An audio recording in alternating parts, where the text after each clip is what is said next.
You cancel your first vacation in 3 years. The Aspen cabin, 5 days of peace, vanishes from your calendar. In its place, 72 hours of nonstop preparation. You draft 38 pages of compliance documentation, create risk matrices for every scenario, translate your entire regulatory framework into a language that will satisfy both US and UAE law. On the flight, 14 hours of reviewing contracts while other passengers sleep. By the time you land, every clause is memorized. Every potential pitfall, every escape hatch, mapped in your mind.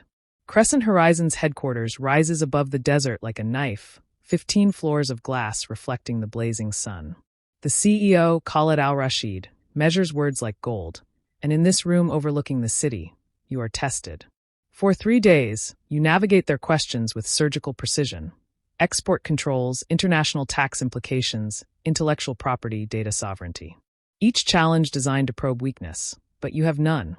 6 years of quiet, invisible work have prepared you for this moment. The final meeting with Crescent Horizons ends with a handshake that feels heavier than air. Everyone smiles politely, but you know the tension beneath the surface. You've done your job perfectly. Contracts signed, compliance assured, contingencies covered. $25 million. Linrest Dynamics will survive another year because of you. You leave the building, the desert heat pressing against your jacket, a thin film of sweat on your neck. Satisfaction is brief. There is no applause, no recognition, only the quiet knowledge that you've once again kept disaster at bay.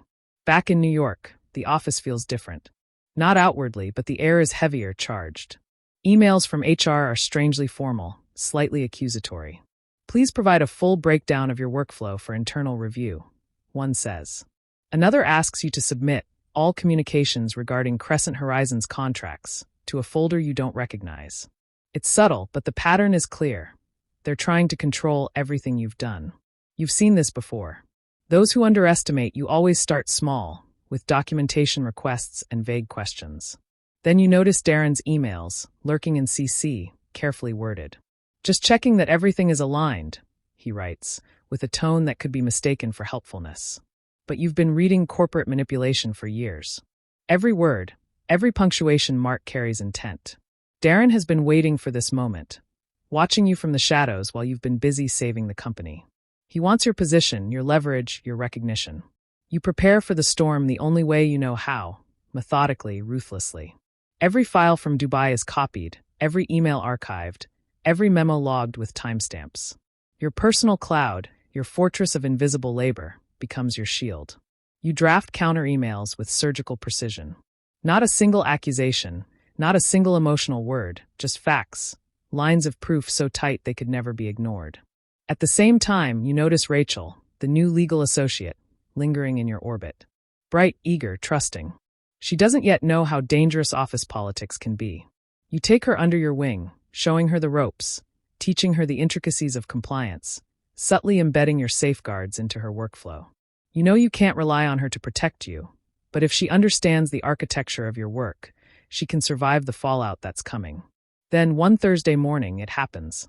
Darren schedules a meeting under the pretense of team alignment. You walk in, senses heightened, and see Mark and Janet at the table. The room smells of coffee and cheap corporate wood polish, the kind that seems to absorb tension and release it slowly. A binder slides across the table toward you, thick with HR notes, complaints, and carefully worded allegations of noncompliance and failure to delegate responsibilities. It's a trap. They've turned your diligence against you, framing you as a bottleneck, a single point of failure. Your response is calm, controlled. You open your laptop and begin referencing your archives. Every email, every report, every warning you sent, every contract clause revised, documented and time-stamped. You are meticulous, precise, and completely unassailable. The room shifts as you speak, voices faltering. Rachel watches, wide-eyed, suddenly aware that the invisible walls you've built around your work are stronger than any political maneuver. But you also know this isn't over. This is only the beginning of the battle. You can't trust Mark or Janet, and Darren has shown his true colors. The next step is subtlety, patience, and leveraging the knowledge you've gathered for years.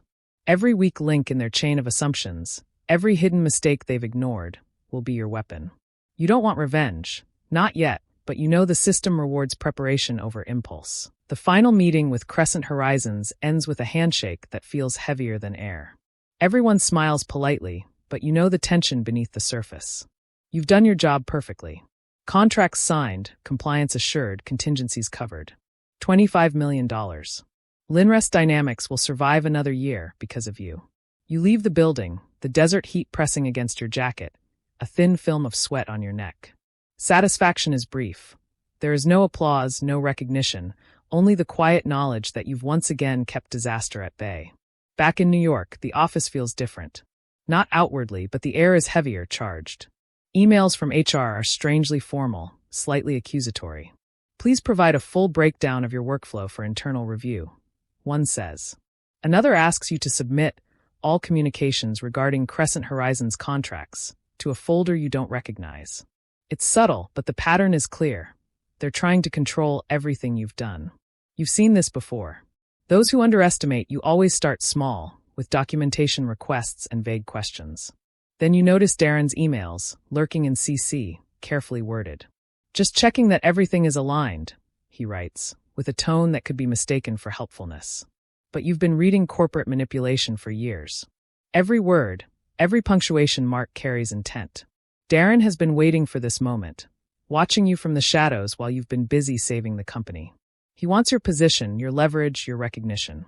You prepare for the storm the only way you know how, methodically, ruthlessly. Every file from Dubai is copied, every email archived, every memo logged with timestamps. Your personal cloud, your fortress of invisible labor, becomes your shield. You draft counter-emails with surgical precision. Not a single accusation, not a single emotional word, just facts. Lines of proof so tight they could never be ignored. At the same time, you notice Rachel, the new legal associate, lingering in your orbit. Bright, eager, trusting. She doesn't yet know how dangerous office politics can be. You take her under your wing, showing her the ropes, teaching her the intricacies of compliance, subtly embedding your safeguards into her workflow. You know you can't rely on her to protect you, but if she understands the architecture of your work, she can survive the fallout that's coming. Then one Thursday morning, it happens. Darren schedules a meeting under the pretense of team alignment. You walk in, senses heightened, and see Mark and Janet at the table. The room smells of coffee and cheap corporate wood polish, the kind that seems to absorb tension and release it slowly. A binder slides across the table toward you, thick with HR notes, complaints, and carefully worded allegations of non-compliance and failure to delegate responsibilities. It's a trap. They've turned your diligence against you, framing you as a bottleneck, a single point of failure. Your response is calm, controlled. You open your laptop and begin referencing your archives. Every email, every report, every warning you sent, every contract clause revised, documented and time-stamped. You are meticulous, precise, and completely unassailable. The room shifts as you speak, voices faltering. Rachel watches, wide-eyed, suddenly aware that the invisible walls you've built around your work are stronger than any political maneuver. But you also know this isn't over. This is only the beginning of the battle. You can't trust Mark or Janet, and Darren has shown his true colors. The next step is subtlety, patience, and leveraging the knowledge you've gathered for years. Every weak link in their chain of assumptions, every hidden mistake they've ignored, will be your weapon. You don't want revenge. Not yet, but you know the system rewards preparation over impulse. You leave the meeting with a quiet, simmering clarity. The office feels the same, but now you see the undercurrents, the whispers in the hallways, the sideways glances, the careful manipulation of workflow. You are aware of it all, cataloging everything silently, the way you always have. And for the first time, you consider the long game, not just survival, but ensuring that those who underestimated you pay for every slight, every dismissal, every unacknowledged hour of work. By evening, the city lights reflect on the river like shards of glass. You sit at your desk, opening your laptop, drafting documents and emails not just to respond, but to anticipate. You are no longer simply the silent guardian of Linrest Dynamics. You are a strategist, a player in a game they don't even realize they're in. And you are ready. The weekend passes in uneasy anticipation. You barely sleep, your mind running over every possible scenario, every conversation, every subtle glance from Darren over the past months. By Monday morning, you are ready. You enter the office with a calm exterior, but beneath the surface, everything is calculated. You've anticipated every accusation, prepared every countermeasure. Nothing catches you off guard. The first move comes quietly. HR schedules a follow-up review and sends you the invite. You accept as expected and spend the hour before the meeting going over your notes, your archived emails, and your meticulously documented reports. You notice Rachel waiting outside the meeting room, her expression nervous but determined. You nod slightly, reassuring her without a word. She needs to see strength, not panic. Inside, the room is tense. Darren is smug, Mark and Janet are impatient, HR is distant, trying to appear neutral. They think they have you cornered. You hear the first accusation: mismanagement of the Crescent Horizons contract, failure to delegate, excessive control over internal workflows. They speak quickly, aiming to overwhelm. But you remain steady. You begin your presentation. Slowly, methodically, you lay out the facts. Each claim is addressed with hard evidence: emails, reports, timestamps, documented approvals, and compliance checks. Each point is clear, precise, undeniable. Your voice is calm, authoritative, unshakable. Darren falters when you reference a chain of approvals he forgot. Mark's objection weakens when you point out a misfiled report he overlooked, and Janet's smugness diminishes as you highlight errors in HR's initial assessment. The silence that follows your presentation is heavy. HR exchanges nervous glances, unsure how to proceed. You finish by summarizing the facts succinctly. Every allegation has been thoroughly investigated, and every claim against you is either misinformed, incomplete, or outright false. You leave no room for debate, no space for misinterpretation. Rachel looks at you, admiration in her eyes. She finally understands the level of discipline, precision, and strategic thinking required to survive in this environment. You see the seed of understanding planted, and it gives you a quiet satisfaction. Your mentorship has not been wasted. Then comes the subtle shift. HR begins questioning Darren and the others about discrepancies they can no longer ignore. Darren's tone changes, the confident arrogance replaced with defensiveness. Mark tries to speak over you, but is interrupted by HR, who now sees the gaps in his logic. Janet fidgets, realizing the situation has slipped beyond her control. By the time the meeting ends, the balance of power has shifted. You are no longer just the target. You are the pivot around which the outcome now turns. But you know better than to assume victory. Office politics is never final. This is a temporary advantage, a reprieve. You quietly document the meeting in full, noting every statement, every hesitation, every implicit acknowledgement of error. This record is another layer of your protection and leverage. The game is far from over, and your foresight is your greatest weapon. Outside the room, you step into the hallway and breathe deeply. The city hums with indifference, but you feel an internal victory. You are aware that Darren will regroup, that Mark and Janet may seek minor revenge, and that HR's perception will continue to shift subtly. You can't control all of it, but you can control preparation, strategy, and documentation. As you walk back to your office, you consider the next phase. Subtle influence, careful mentorship of Rachel, gradual exposure of incompetence without overt confrontation. These are your tools. You are no longer simply surviving. You are orchestrating the environment, shaping outcomes, and ensuring that those who underestimate you learn the cost of underestimation. By evening, the city skyline glows orange and pink, reflecting in the glass windows of your office. You sit down at your desk, opening your laptop to continue your work. Every email drafted, every report filed, every note taken is a thread in a web that you alone understand. And when the time comes, this web will protect you, support you, and strike with precision against those who sought to undermine your efforts. You are patient. You are strategic. You are ready.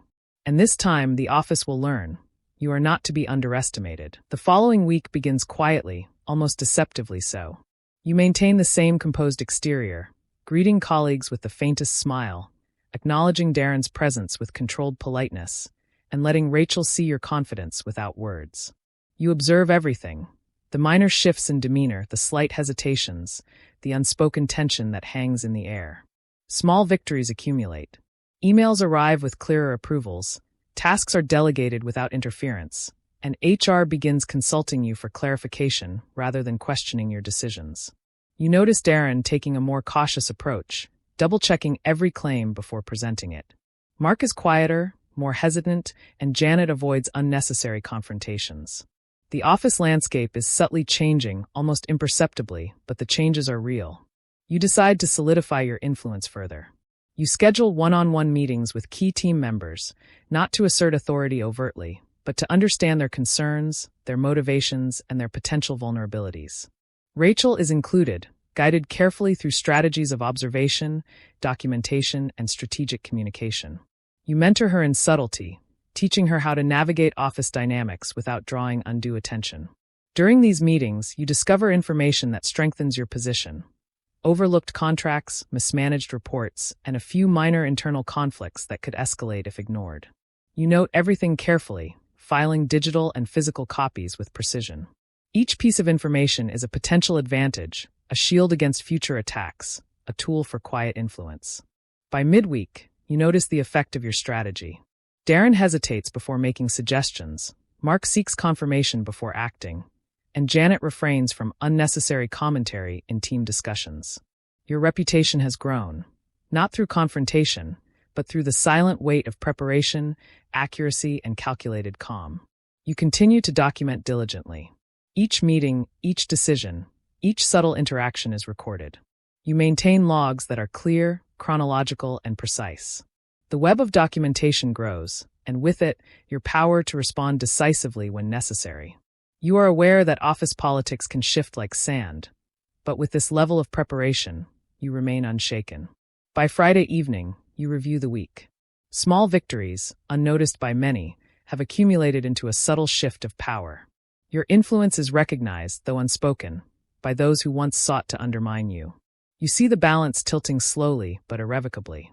Outside the office, the city is alive with noise and motion, but you are insulated, focused, and intentional.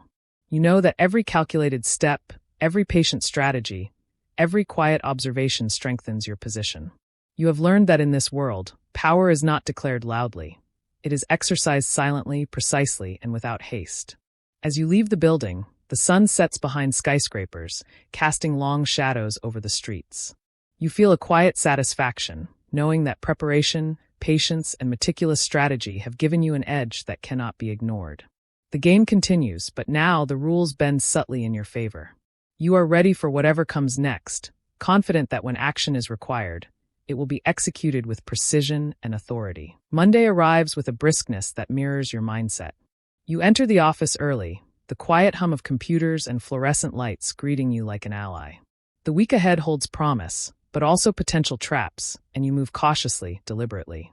Every step, every greeting, every glance is measured. You review the previous week's notes, cross-referencing documents, emails, and meeting summaries. Patterns emerge, subtle connections that others overlook. Darren's reports contain small inconsistencies. Mark's assertions sometimes lack supporting evidence. Janet's comments, though polite, reveal bias. Each observation is cataloged, a mental ledger that strengthens your strategic awareness. Rachel approaches with questions, tentative but sincere. You guide her through the subtleties of office navigation, emphasizing the importance of restraint, timing, and observation. You explain how influence is often exercised quietly, through preparation and understanding rather than confrontation. She nods, absorbing every word, her confidence growing under your mentorship. During the morning meeting, you notice Darren attempting to assert control. His tone is firm, yet the pause before his statements betrays uncertainty. You respond with clarity, referencing data and prior agreements, leaving no room for misinterpretation. The room's energy shifts, colleagues exchange glances, a silent acknowledgement of your competence. Lunch brings a brief respite, yet even then, your mind catalogs interactions, noting alliances, hesitations, and potential opportunities. You maintain awareness, balancing vigilance with composure. Every conversation, casual or formal, is an information source. Afternoon tasks require collaboration. You lead without dominating, allowing team members to contribute while subtly steering outcomes toward alignment with your strategic goals. Small victories accumulate unnoticed, but they reinforce your authority and credibility. By evening, a sense of control settles over your workspace. Emails answered, reports completed, and observations noted. You feel the week's momentum shift in your favor. Subtle influence, patient strategy, and meticulous documentation have created a foundation others cannot easily challenge. You leave the office with a calm confidence, aware that preparation and vigilance have rendered you a quiet but undeniable presence. The city outside glows with activity, yet you are insulated, your focus sharp, your plan unfolding with precision. Each week reinforces a principle. Power is not seized through force or spectacle, but through foresight, patience, and subtle execution. As you walk home, the knowledge that your strategy is working settles like a quiet victory, one that will only grow as you continue to act with calculated purpose. Tuesday opens with a muted energy, the office filled with routine and expectation. You arrive early, coffee in hand, observing the ebb and flow of activity.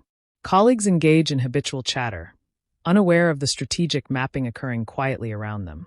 You scan emails and memos, noting patterns of urgency and procrastination. Subtle hints in phrasing indicate stress points and opportunities for intervention. Every message, however mundane, is a data point in a growing lattice of insight. Mark approaches with a request cloaked in politeness. You listen carefully, probing for intent and underlying motivations. Your questions guide him to clarify his own objectives, revealing gaps and assumptions he had overlooked. You provide advice that is precise, yet framed as support, allowing him to feel empowered while remaining aligned with your broader strategy. In the mid-morning meeting, Darren attempts a bold assertion, testing the boundaries of influence. You counter with evidence and tact, maintaining composure. Colleagues notice your calm precision. Subtle nods acknowledge an unspoken hierarchy forming. Power, you realize, manifests not in loud declarations, but in measured, consistent clarity. Lunch is a quiet interlude, yet observation continues. You note seating patterns, casual alliances forming, and the unspoken hierarchies that shape group dynamics. Every interaction informs your understanding of influence and control. Afternoon projects demand coordination. You facilitate collaboration with a deft touch, balancing input from multiple sources while steering outcomes toward strategic objectives. Small, incremental guidance ensures alignment without overt assertion, a technique others scarcely recognize but invariably respect. By evening, tasks are completed, interactions cataloged, and insights internalized. You leave the office with a sense of quiet mastery, the city streets illuminated by a fading sun. Each step reinforces a personal principle. Influence is cultivated through patience, observation, and subtle, consistent action. As you return home, the week's challenges loom ahead, yet preparation and vigilance offer confidence. You understand that each small decision, each careful observation, compounds over time, creating an inevitable momentum toward your goals.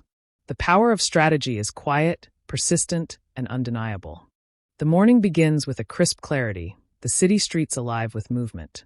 You navigate the rhythm of commuters, noting expressions, gestures, and patterns that reveal intent before words are spoken. Subtle signals and body language hint at confidence, hesitation, and hidden agendas. At the office, notifications demand attention, each ping a potential disruption or opportunity. You prioritize with precision, distinguishing urgency from noise. Decisions are made with a balance of intuition and data, guided by a mental framework refined through experience. A colleague requests collaboration on a sensitive project. You listen fully, asking targeted questions that uncover unspoken concerns. Solutions are proposed that satisfy both explicit goals and underlying interests, strengthening alliances while maintaining autonomy. Midday brings a presentation, an opportunity to influence without coercion. Your voice remains steady, words chosen to inform and persuade subtly. Charts and data support arguments, but your impact lies in framing, timing, and the cadence of delivery. Observers absorb your message, some consciously, others instinctively. Afternoon conversations reveal nuances in power dynamics. You intervene only when necessary, allowing minor conflicts to surface and resolve naturally, all while steering outcomes toward strategic objectives. Small gestures, attentive listening, and thoughtful questioning become instruments of control. Evening approaches, and with it reflection. Notes are reviewed, insights cataloged, and plans adjusted. The day's subtle victories, unnoticed by most, compound into tangible progress. You understand that influence is cultivated over time, in the invisible threads connecting observation, patience, and measured action. As you exit the building, the city hums with life, indifferent yet responsive to the ripple of your actions. Each step home reinforces a personal maxim. True power is quiet, consistent, and manifests in the cumulative effect of deliberate choices. The day closes not with fanfare, but with the certainty that momentum is yours to command. Night falls, and the city's rhythm shifts. Streetlights cast long shadows, revealing corners that the daylight conceals. You move deliberately, aware of presence and absence alike. Patterns of movement, sound, and light become tools for assessment and anticipation. In a quiet cafe, you observe interactions without intrusion. Conversations, gestures, and microexpressions convey far more than words alone. You catalog these details mentally, building a network of understanding that informs future encounters. A sudden opportunity arises, a brief chance to influence a discussion or guide a decision. Timing is critical. You engage with precision, interjecting ideas framed to resonate with the listener's priorities. The response is subtle but telling. Alignment grows without overt pressure. Returning home, reflection deepens. Journals, notes, and mental models are revisited. Insights accumulate, forming a scaffold for long-term strategy. You recognize patterns of success and misstep, using them to refine approaches. Before sleep, a ritual of quiet focus consolidates the day's learnings. Meditation, deliberate review, and mental rehearsal prepare you for tomorrow. Influence, you understand, is not an act but a continuous practice, shaped in thought, honed in action, and reinforced in reflection. The night is silent, yet potent. Decisions made in thought today will ripple into action tomorrow. Control is neither seen nor shouted. It is embodied, subtle, and persistent, shaping outcomes in ways that become apparent only in hindsight. The morning air is sharp as you step outside, each breath a reminder of the clarity required to navigate complexity. People rush past, unaware of the strategies unfolding around them, each absorbed in routines that seem trivial but carry hidden consequences. You move among them, noting behaviors, deviations, and opportunities, mapping the environment as if it were an intricate chessboard. A message arrives, subtle in its wording but loaded with intent. You interpret tone, timing, and context simultaneously. There is no rush. Interpretation is a process, not reaction. Responding too quickly would signal haste, too slowly would invite doubt. Your reply, crafted with care, plants a seed while preserving plausible deniability. At work, unseen threads connect every action. Meetings are not merely exchanges of information, but arenas of influence and perception. You speak when necessary, allowing others to reveal themselves, to make commitments in language they believe unguarded. Mental notes are taken, not for immediate retaliation, but to understand patterns of authority, trust, and leverage. By afternoon, subtle shifts become apparent. Colleagues unconsciously adjust behaviors based on prior interactions. Influence is cascading silently, like ripples across a pond. You remain patient, knowing that immediate recognition is irrelevant. The true measure of efficacy is the cumulative effect over time. Returning home, reflection blends with anticipation. Journals, notes, and digital records are cross-referenced, consolidating knowledge from today and prior days. You recognize the evolution of influence as organic, requiring constant observation, adaptation, and restraint. Even in leisure, attention remains active. Small gestures, overlooked details, and inconsistencies are never ignored. As night falls again, there is a sense of satisfaction in the quiet mastery of invisible control. Success is not heralded by accolades, but by understanding, by foresight, and by the subtle orchestration of events that others perceive as happenstance. You lie awake, thinking several steps ahead, letting patterns emerge in the mind before manifesting in reality. The world is unaware, yet it moves to rhythms you have already envisioned. The first light of dawn pierces through the blinds, casting stripes across the room like an unspoken code. You rise with purpose, every movement deliberate, rehearsed yet fluid. Coffee steams beside you, a ritual of preparation, a moment to center thought before the day's intricate maneuvers begin. Outside, the city hums, a blend of predictable patterns and spontaneous deviations. Traffic lights, pedestrian flows, and digital notifications form a tapestry of signals, each carrying potential leverage. You analyze them, mentally cataloging anomalies and consistencies alike. Awareness is constant, vigilance unrelenting. At the office, interactions become microcosms of negotiation, persuasion, and perception. Every statement is weighed, every gesture considered. The art lies in subtlety, guiding outcomes without overt imposition, planting ideas that grow in the minds of others as if self-originated. You speak less, observe more, and the silence often communicates more than words ever could. By midday, strategic threads begin to intertwine. Patterns emerge from what initially seemed random. Understanding these threads is crucial. Misreading one could unravel a carefully woven plan. You make adjustments quietly, influencing flows, nudging outcomes, and ensuring that when decisions manifest, they align with the intended path. Evening arrives, bringing reflection rather than rest. Notes are reviewed, intentions recalibrated.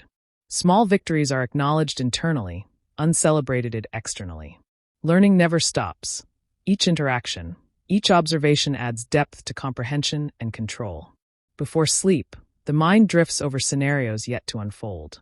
Potential reactions, possible alliances, and subtle manipulations are assessed.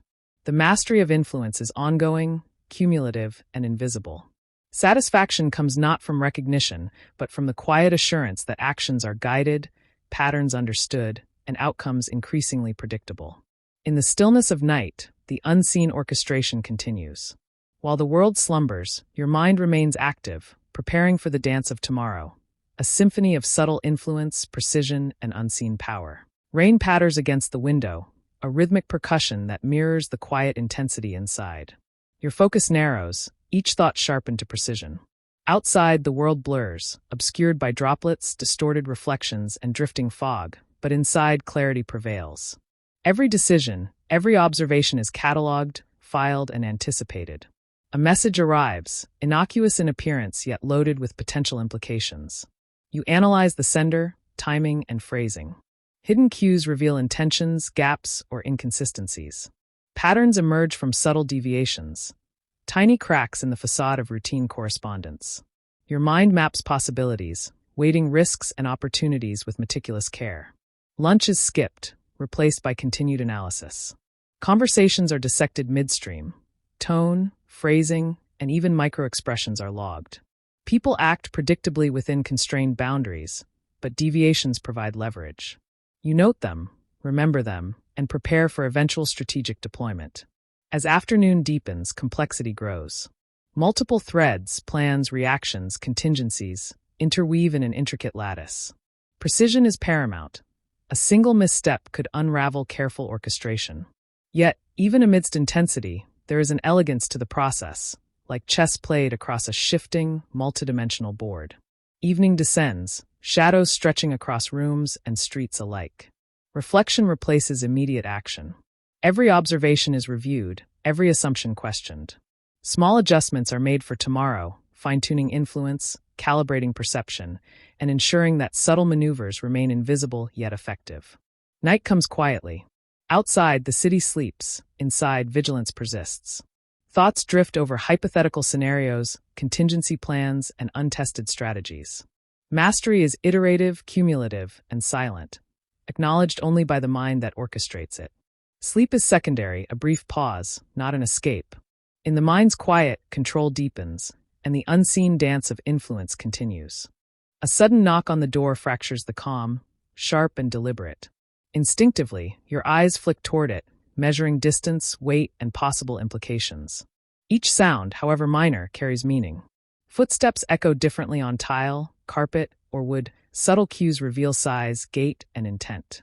You approach with measured steps, mind racing through possibilities. Should you answer? Ignore? Prepare a response. Timing is critical. Hesitation is a vulnerability. The doorknob turns slightly, a testing gesture, or an accident. Patterns of behavior, once recognized, become predictable. You anticipate the next move before it happens. Inside, the environment shifts imperceptibly. Air currents, faint scents, even light reflections offer information. Every element of the room becomes a data point. Analysis is constant. Reaction is controlled, precise. No detail is trivial. A misplaced object, a subtle shift in temperature, a shadow crossing the floor. These are all signals. Communication is sparse but loaded. Every word, pause, or gesture contains multiple layers. You parse them, decode intent, and adjust your mental model. Manipulation is subtle, influence unseen. The world operates on multiple frequencies, and you are tuned to the ones that most others ignore. By nightfall, resolution remains incomplete, threads dangling, possibilities uncollapsed. You catalog observations, mark contingencies, and silently prepare for the next engagement. Patience is a weapon. Timing is leverage. In the quiet, strategies mature like chess pieces poised for movement, unseen yet inevitable.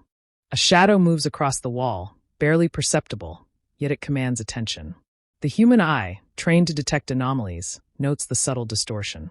Every flicker, every shift in perspective, is a potential clue. Awareness is heightened, instinct sharpens. You follow the motion, eyes narrowing, senses expanded. The environment communicates silently, creaks, drafts, even the scent of old wood carries warnings. You interpret each signal, connecting disparate points into a coherent map of potential threats. Dialogue is minimal. Words, when used, are loaded with intention, revealing more than they conceal. Silence itself becomes a language, and listening is the act of decoding unspoken patterns. Observation dictates action, and action emerges from anticipation rather than reaction. Objects in the room hold dual meaning. Their placement, condition, and orientation are all messages. Nothing is as it seems. Every detail warrants consideration. Strategy unfolds incrementally, a mental game of prediction and counter-prediction. The night stretches, time dilating under the weight of concentrated focus. You prepare contingencies, simulate responses, and weigh outcomes in rapid succession.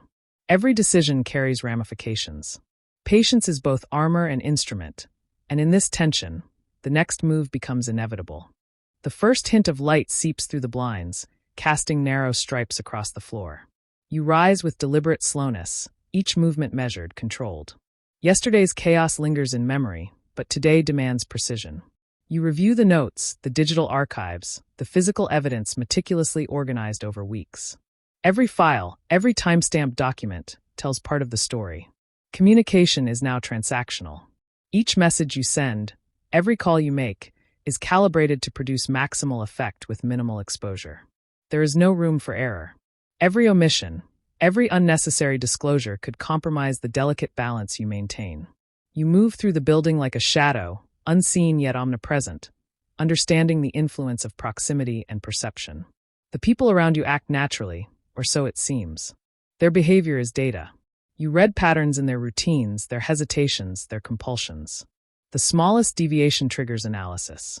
In this environment, control is subtle, exerted not through force but through anticipation and manipulation of outcomes. As the day progresses, external variables shift. Market reports, news alerts, emails arrive like missiles, each demanding evaluation. You intercept, parse, and categorize. Decisions ripple outward, often unseen, yet shaping the structure of events with quiet authority. By evening, the accumulation of information becomes clarity. The landscape of the operation emerges. Weak points, vulnerabilities, and opportunities align. Your mind charts paths, scenarios, and contingencies simultaneously. The narrative you create is both shield and weapon, constructed with the patience of a sculptor and the precision of a chess master. Night descends, and the city transforms into a network of lights, shadows, and silent motion. The streets, once teeming, now pulse with subtle activity. From your vantage point, patterns emerge, movements, rendezvous, deviations from the expected. Each data point is a signal, each silence a hint. You prepare the next phase. Tools are arranged, digital interfaces synchronized, contingency protocols double-checked. Precision is not optional, it is survival. Your presence is everywhere yet nowhere, a ghost within the machinery of the world. The first communication comes through, encrypted, time-stamped, and urgent. You process it with practiced detachment, translating raw information into actionable insight. Decisions are made instantly, then executed without hesitation. Every step, every instruction carries weight, shaping outcomes far beyond immediate perception. As the hours stretch, fatigue is irrelevant. Time bends to the rhythm of analysis, observation, and execution. Each action triggers reactions, subtle yet measurable, guiding events toward a calculated equilibrium. Influence is exercised without fanfare, control maintained without notice. By the end of the night, clarity solidifies. What was chaos has become structure. Uncertainty transforms into strategy. You observe the system, the web of people and events, and understand the subtle shifts that will dictate tomorrow's narrative. In silence, in shadows, you have orchestrated outcomes with invisible hands, leaving only traces for those who know how to read them.